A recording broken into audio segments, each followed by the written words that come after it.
Ticket ತಗೊಳ್ಳಂಗೆ ಕಾಣ್ತದೆ. ಆ ಟೈಮಲ್ಲಿ ವಿಧೇಯರಾಗು, ನಂಬು ಅಂದರೆ ನಂಬ್ತೀರಾ?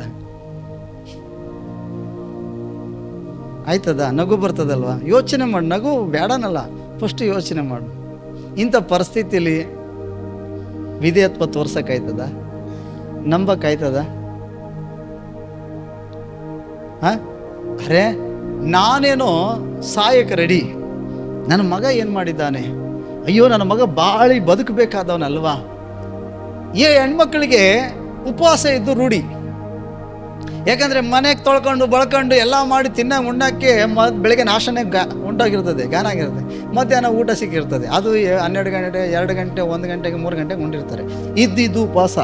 1 ಹೊತ್ತಲ್ಲ 2 ಹೊತ್ತಲ್ಲ 3 ಹೊತ್ತು ಹಸ್ಕೊಂಡಿರೋಕೆ ಅವ್ರಿಗೆ ಮಕ್ಳಿಗೆ ಹಸ್ಕೊಂಡಿಲ್ವೇ? ಹೌದಲ್ವಾ? ಆ ಮಗು ಬೆಳಗ್ಗೆನೆ ತಿಂತಾಯಿತ್ತು, ಈಗ ಮಗು ಹಸ್ಕೊಂಡಿರ್ಬೇಕಲ್ಲ. ತಾಯಿ ಏನು ಯೋಚನೆ ಮಾಡಿರ್ಬೋದು? ನಾನೇನೋ ತಡ್ಕೋತೀನಿ, ಈಗ 1 ರೊಟ್ಟಿ ತಿಂದು ಆ 1 ರೊಟ್ಟಿಯಲ್ಲಿ ಅರ್ಧ ರೊಟ್ಟಿ, 1 ರೊಟ್ಟಿ ನನ್ನ ಮಗನ ಕೊಟ್ಟು ಕೂಡ ಇನ್ನೊಂದು ಅರ್ಧ ರೊಟ್ಟಿ ನಾನು ತಿನ್ಬೋದು. ಅದ್ರ ಜೊತೆಗೆ ನೀರನ್ನು ಹೊಟ್ಟೆ ತುಂಬ ಕುಡಿದಿದ್ದೇನೆ. 1 ಹೊತ್ತಲ್ಲ, ಇನ್ನೊಂದು ಹೊತ್ತಿಗೆ ಸಾಯ್ತೀನಿ ಅಂದ್ಕೊಂಡಿದ್ದೀನಿ. ಈ ಬೆಳಗ್ಗೆ ನಾಷ್ಟ ಮಾಡಿ ಮಧ್ಯಾಹ್ನ ತಡ್ಕೊಂಡು ರಾತ್ರಿ 8 ಗಂಟೆಗೋ 9 ಗಂಟೆಗೋ 10 ಗಂಟೆಗೋ 12 ಗಂಟೆಗೋ 1 ಗಂಟೆಗೋ ಸಾಯ್ಬೋದು. ನಾನು ಸಾಯ್ತೀನಿ, ನಾನು ತಡ್ಕೊತೀನಿ. ಇಲ್ಲ ಮುಂಜಾನೆ ತನಕ ನಾನು ಹೆಂಗೋ ಸ್ವಲ್ಪ ಉಪವಾಸ ಇದ್ದು ಬದುಕಿರ್ಬೋದು, ನನಗೆ ರೂಢಿ ಆಗೈತೆ. ನನ್ನ ಮಗನಿಗೆ ಉಪವಾಸ ಇದ್ದು ರೂಢಿ ಇಲ್ವೇ? ಎತ್ತವ್ರಿಗೆ ಹೆಗಣ ಮುದ್ದು. ಏನೇ ಮಾಡಿದ್ರು ಮಕ್ಕಳನ್ನ ಬಿಟ್ಕೊಡಲ್ಲ, ಮಕ್ಕಳು ಮಾತ್ರ ಬಿಟ್ಕೊಡಲ್ಲ. ನಾನು ಭಾಳ ಸರಿ ಯೋಚನೆ ಮಾಡ್ತಾ ಇದ್ದೀನಿ, ಭಾಳ ದಿನದಿಂದ ಯೋಚನೆ ಮಾಡ್ತಿದ್ದೀನಿ.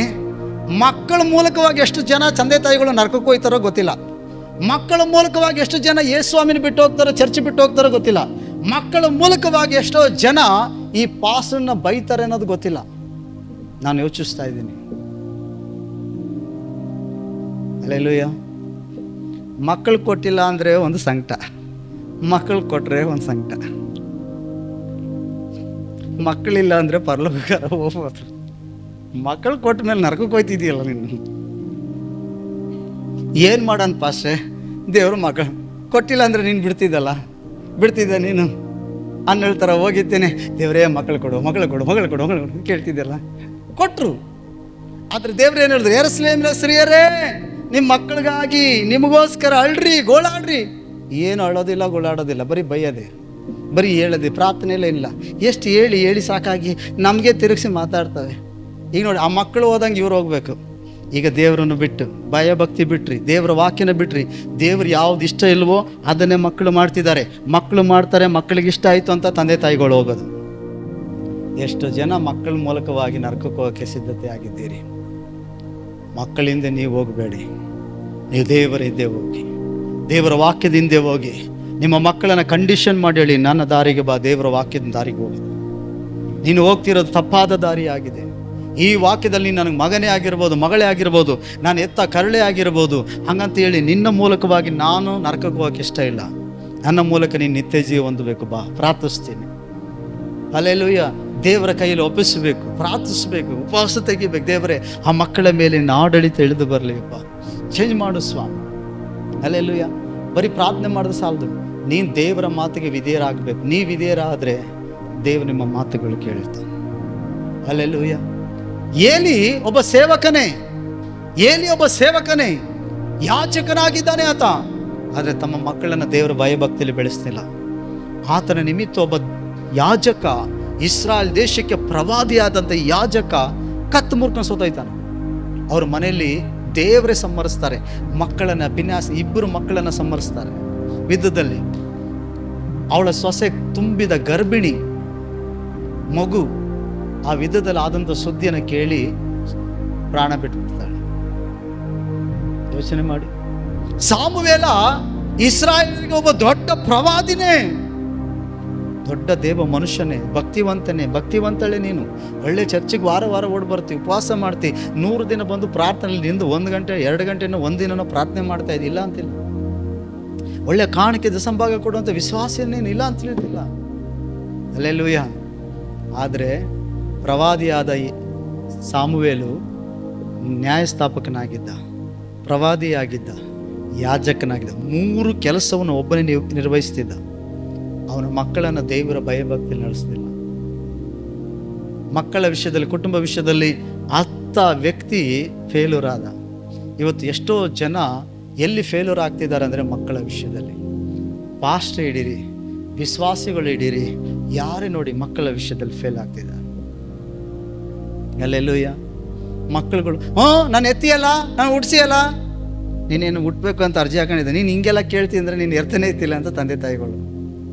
ಹಿಂಗೆಲ್ಲ ಮಾಡ್ತೀನಿ ಅಂದರೆ ನೀನು ದುಡಿಯೋಕೆ ಹೋಗ ಅಂದರೆ ಅವು ಅಪ್ಪನೇ ದುಡ್ದು ಹಾಕ್ಬೇಕು. ಸರಿ, ಈಗೇನೋ ದುಡ್ದು ಹಾಕ್ತಿ, ನಾಳೆ ಮದುವೆ ಆದಮೇಲೆ ಯಾರು ದುಡ್ದು ಹಾಕ್ಬೇಕು? ಸೋತ್ರ. ಯಾಕೆ ಮೌನವಾಗಿ ಕೂತಿರೋದು ನೋಡಿದ್ರೆ ಈಗೆಲ್ಲ ಹಂಗೆ ಬಂದೈತೆ ಬಿಡಿ ಪಾಶಿ, ನಿಮ್ಗೆ ಅಂತೀರ. ಅಲ್ಲೆಲ್ಲೂಯ್ಯ. ಹಾಗಾದ್ರೆ ಈ ಅಮ್ಮ ಹಸ್ಕೊಂಡಿರಕ್ಕೆ ರೆಡಿ, ಈ ಅಮ್ಮ ಹೆಂಗೋ ಉಪವಾಸ ಇರಕ್ಕೆ ರೆಡಿ.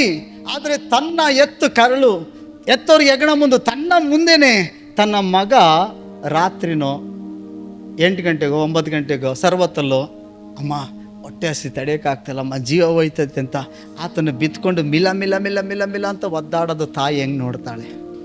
ತಾಯಿ ಕಣ್ಣಲ್ಲಿ ಹೆಂಗೆ ಸಹಿಸೋಕ್ಕಾಗ್ತದೆ? ಯೋಚನೆ ಮಾಡಿ. ತಾಯಿ ಯೋಚನೆ ಮಾಡಿರೋದು, ಭಗವಂತ ಮೊದಲು ನಾನು ಕಣ್ಣು ಮುಚ್ಕೊಬಿಟ್ರೆ ಸಾಕಪ್ಪ, ನನ್ನ ಮಗ ಆಮೇಲೆ ಕಣ್ಣು ಮುಚ್ಕೊಳ್ಳಿ. ಯಾಕಂದರೆ ನಾನೇನಾದರೂ ಲೇಟಾಗಿ ಕಣ್ಣು ಮುಚ್ಕೊಂಡು ನನ್ನ ಮಗ ನನ್ನ ಮುಂದೆ ಸಾಯೋದನ್ನು ನೋಡೋಕ್ಕಾಗಲ್ಲಪ್ಪ ಅಂತೇಳಿ ದುಃಖಪಟ್ಟಿರ್ಬೋದು ಆ ತಾಯಿ. ಹೌದಲ್ವಾ?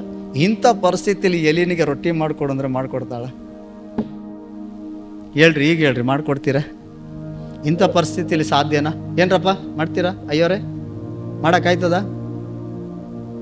ಅಲ್ಲೆಲ್ಲೂಯ್ಯ. ಎತ್ತವ್ರು ಹೆಗಣ ಮುಂದೆ ಮಕ್ಕಳು ಏನೇ ತಪ್ಪು ಏನೇ ಮಾಡಿದ್ರು ಎಂಥವ್ರು ಬೇಕಾದ್ರೆ ಎದುರು ಹಾಕೋಬಿಡ್ತೀವಿ.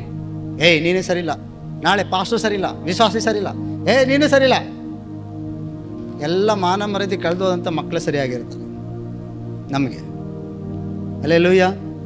ನಿನ್ನ ಮಕ್ಕಳನ್ನು ಬಿಟ್ಬಿಡು ಅಂತ ಹೇಳ್ತಿಲ್ಲ. ಮಕ್ಕಳುಗಳು ತಪ್ಪು ಮಾಡೋದು ಸಹಜನೇ. ತಿದ್ದು ಸರಿಪಡಿಸು. ತಪ್ಪಿ ಹೋದ್ರಾ ಅಥವಾ ಕೈ ಮೀರಿ ಹೋದ್ರಾ, ನೀನು ಚಮಸೋ ಗುಣ ಆಯ್ತಾ ಚಮಸು, ಸೇರಿಸ್ಕೊಳ್ಳೋ ಗುಣ ಆಯ್ತಾ ಸೇರಿಸ್ಕೊ, ಕೊಡೋ ಗುಣ ಆಯ್ತಾ ಕೊಡು. ಮತ್ತೊಬ್ಬರನ್ನ ದೂರ ಬೇಡ, ನೀನು ದೂರಕ್ಕೆ ಹೋಗ್ಬೇಡ. ನೀನು ಚಂದಾಗಿದ್ದಿ ಅಂತ ಮತ್ತೊಬ್ಬರನ್ನ ದೂರಿದ್ರೆ, ದೇವ್ರನ್ನ ದೂರಿದ್ರೆ, ಸಭೆಯನ್ನು ದೂರಿದ್ರೆ, ನೀವು ಮಾಡಿದ್ದು ನಿಮ್ಮ ಮಕ್ಕಳು ಮಾಡಿದ ತಪ್ಪೇನು ಮುಚ್ಚೋಗಲ್ಲ. ಹೌದಲ್ವಾ? ಎತ್ತವ್ರಿಗೆ ಹೆಗಣ ಮುದ್ದೆ. ಮಕ್ಕಳು ಸಣ್ಣ ಮಕ್ಕಳಲ್ಲಿದ್ದಾಗ ತೊಡೆ ಮೇಲೆ ಹುಚ್ಚವಿದ್ದಾರೆ, ಗಲೀಜು ಮಾಡ್ತಾರೆ. ನೀನೇ ತೊಳೆದು ಬಳ್ದೆ ನೀನು ಮಕ್ಕಳನ್ನು ಸಾಕಿರೋದು. ಗಂಡ ಹೆಂಡ್ತೀರಿ ಇಬ್ಬರೇ ಸಾಕಿರೋದು.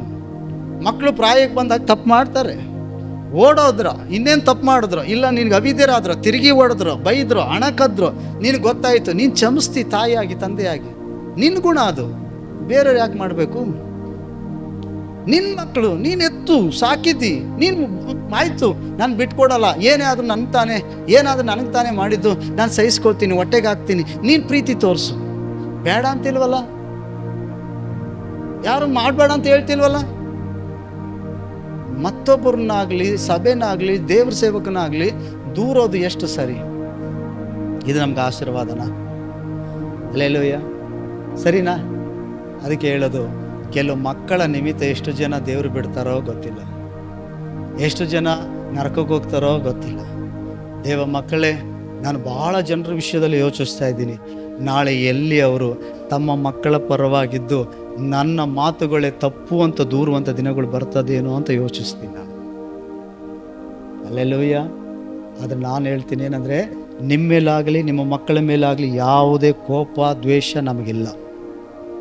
ನಿಮ್ಮನ್ನು ಹೇಗೆ ಪ್ರೀತಿಸ್ತೀವೋ ನಿಮ್ಮ ಮಕ್ಕಳನ್ನು ಪ್ರೀತಿಸ್ತೀವಿ. ಅಲ್ಲೆಲ್ಲೂಯ್ಯ. ಆದರೆ ತಿದ್ದುವ ವಿಷಯದಲ್ಲಿ, ಸರಿಪಡಿಸೋ ವಿಷಯದಲ್ಲಿ ಮಾಡಿ. ತಪ್ಪು ಮಾಡಿದವ್ರ ನಿಮ್ಮ ಹೊಟ್ಟೆಗೆ ಹಾಕೊಂಡ್ರ, ಚಮಿಸಿದ್ರ, ದೇವರೇ ಚಮಿಸಿಲ್ವ, ನೀನು ಚಮಿಸ್ತಾ, ಒಳ್ಳೆತನನೇ ಅದು ಚಮಿಸಿದ್ದು. ಹಂಗಂತೇಳಿ ಮತ್ತೊಬ್ಬರನ್ನ ದೂರಬೇಡ. ನಮ್ಮ ತಪ್ಪನ್ನು ಮತ್ತೊಬ್ಬರ ಮೇಲೆ ಹಾಕ್ಬಾರ್ದು. ನಾವು ತಿಂದಿದ್ದನ್ನು ಬೇರೆ ಬಾಯಿಗೆ ಒರೆಸಬಾರ್ದು.